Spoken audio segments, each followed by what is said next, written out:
La vascularidad, o sea, el número de arterias y venas que se tiene por unidad de tejido es mucho mayor en los habitantes de la gran altura, y eso naturalmente compensa la escasez de oxígeno.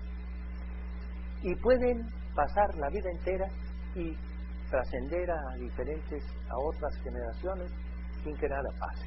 Pero de pronto, los médicos peruanos, bolivianos, ecuatorianos, sobre todo, han encontrado que en los habitantes de la gran altitud, de pronto se pierde la aclimatación.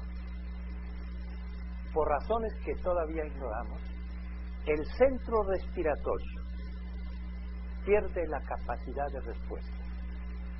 Ya no responde a la hipoxia, ya no responde a los estímulos que le mandan los quimiorreceptores que se encuentran en el cuello, en el tórax, en la arteria aorta. Y entonces, en forma extraña, estos individuos que la pasaban muy bien durante toda su vida, empiezan a respirar muy rápido, incursiones respiratorias muy leves, muy superficiales, se empiezan a poner amoratados, llegan a tener las venas yugulares, las venas de la cara muy dilatadas, se hinchan de sus piernas, de sus pies, pierden el sueño, tienen insomnio, tienen además la imposibilidad de poder ponerse horizontalmente para dormir, deben estar sentados. Esta imagen es muy aproximada de lo que ocurre en un individuo que sufre la enfermedad crónica de la montaña o enfermedad de Mohs. Esto es lo que clínicamente se observa. Se ponen intensamente cianóticos, o sea, amoratados. Y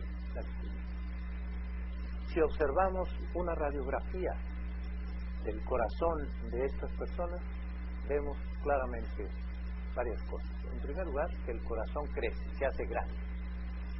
En segundo lugar, la circulación pulmonar se congestiona y los pulmones están invadidos de líquido, y así se ve la radiografía de un enfermo.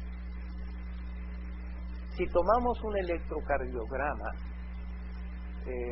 aunque no me estoy dirigiendo a un público médico, pero quiero decir a ustedes que en ese electrocardiograma, para un cardiólogo lo interpretamos de esta manera. Es un electrocardiograma de una persona que tiene una sobrecarga importante en el ventrículo derecho, es decir, en el corazón del lado derecho, que es el que bombea la sangre hacia los pulmones. Esto se debe a que la hipoxia de la gran altitud provoca vasoconstricción, o sea, que se aprietan las arterias pulmonares, se cierran, y eso provoca una gran presión, provoca sobrecarga tensional de las cavidades derechas del corazón. Pues eso es un cuadro que nosotros realmente en la altitud media o al nivel del mar, en las zonas bajas, no conocemos, casi nunca vemos una situación de este tipo, excepto cuando vemos un paciente muy enfermo del pulmón, como aquel que sufre de coro pulmonar crónico porque tiene echado a perder su pulmón, el fumador crónico o el que sufre una enfermedad crónica pulmonar y que tiene entonces la misma expresión electrocardiográfica. Ahora bien, los exámenes de laboratorio que se practican en estos pacientes lo primero que se observa es que el oxígeno en la sangre arterial se encuentra muy disminuido. El dióxido de carbono muy elevado. Hay lo que se llama acidosis respiratoria. Y básicamente eso. Pero cuando se llega a este nivel de daño, de deterioro cardiorrespiratorio, en lugar de tener un hematocrito, o sea, un contenido de células rojas en la sangre del 45% de su volumen, llega a tener hasta el 80%. Entonces, son esos individuos que tienen mucha sangre, pero más que volumen, tienen una enorme cantidad de glóbulos rojos. No existe otra cosa significativa en la sangre, pero sí, desde el punto de vista clínico, insisto, se ve a un paciente hinchado, una hinchazón generalizada, y esa es una expresión de una insuficiencia cardíaca global. O sea, se volvió primero insuficiente el corazón derecho y luego el ventrículo izquierdo.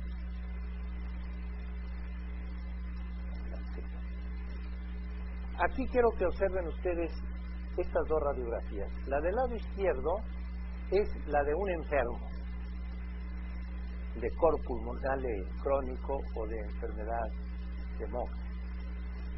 Así es el corazón de ese tamaño. No cuesta mucho trabajo distinguir, ¿verdad?, la diferencia de tamaño con la imagen que está del lado derecho de la pantalla.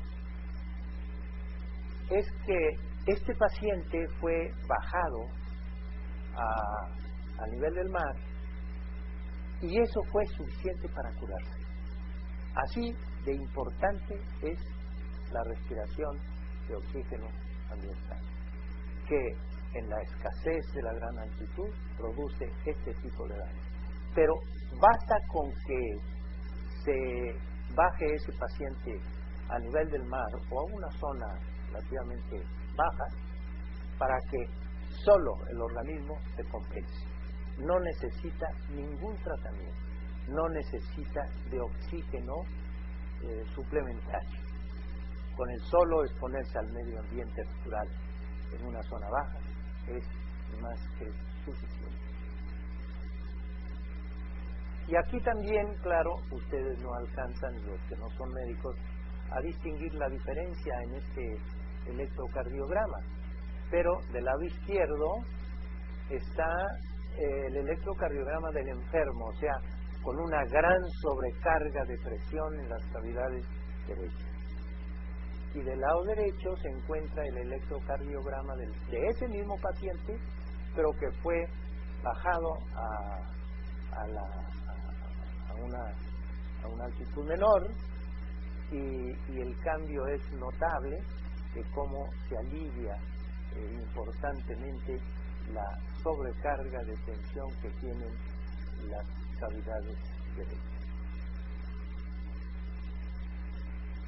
Bien, antes de entrar en este último asunto, quiero decir a ustedes que en los países andinos existe aproximadamente entre 12 y 14 millones de seres humanos que radican en la gran altitud.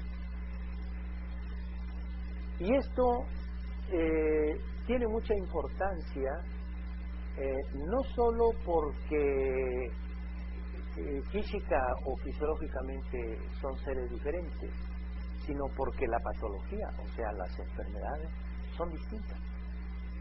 Voy a mencionar a ustedes algunos ejemplos.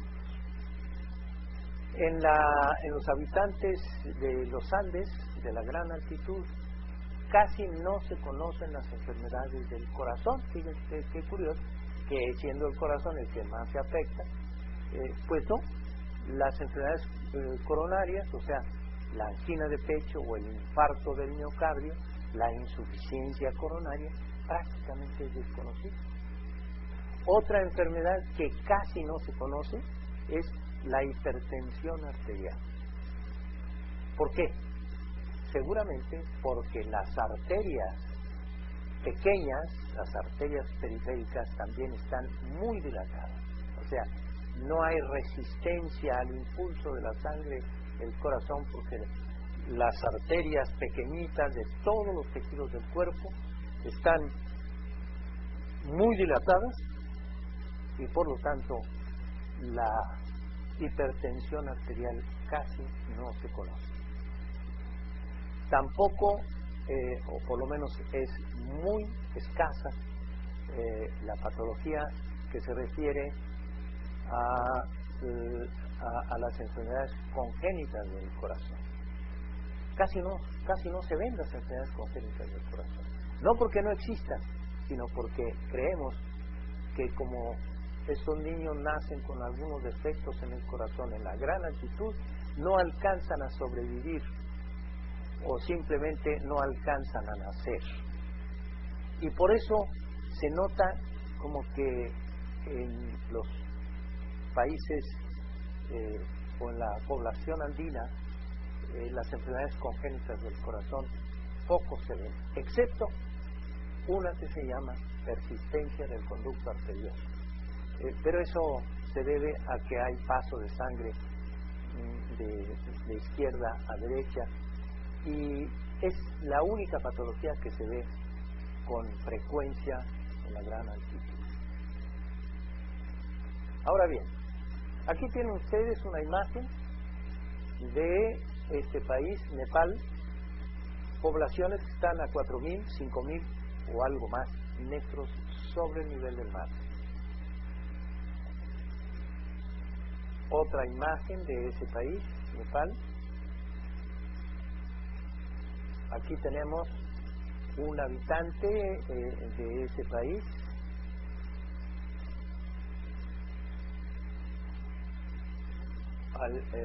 Uno más. Aquí tenemos ya una planicie de la gran altitud en el Tíbet. Otra imagen de ese país. Estamos hablando de una altitud muy cercana, o quizás por encima un poquitín, de los 5 kilómetros sobre el nivel del mar.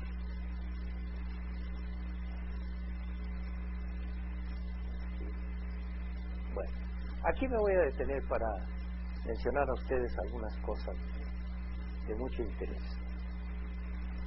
Ocurre que en los habitantes del Tíbet, de Nepal y de otras poblaciones cercanas al Himalaya, esta enfermedad aguda de la altitud, que fue la conferencia anterior, y la enfermedad crónica de la altitud, casi no se conoce. No es que no existan, también se presentan, pero como que es extraño, es raro ver esto en los pobladores de esos países que están a la misma altura de los Andes o incluso a mayor altura. ¿Qué pasó ahí? Bueno, los científicos tratan de encontrar una explicación en el siguiente hecho. Estos pobladores llegaron al Tíbet y a Nepal y a esos lugares hace cerca de 500.000 de años, hace cerca de 500.000 años. ¿Cuánto tiempo hace que llegaron los primeros pobladores a los Andes?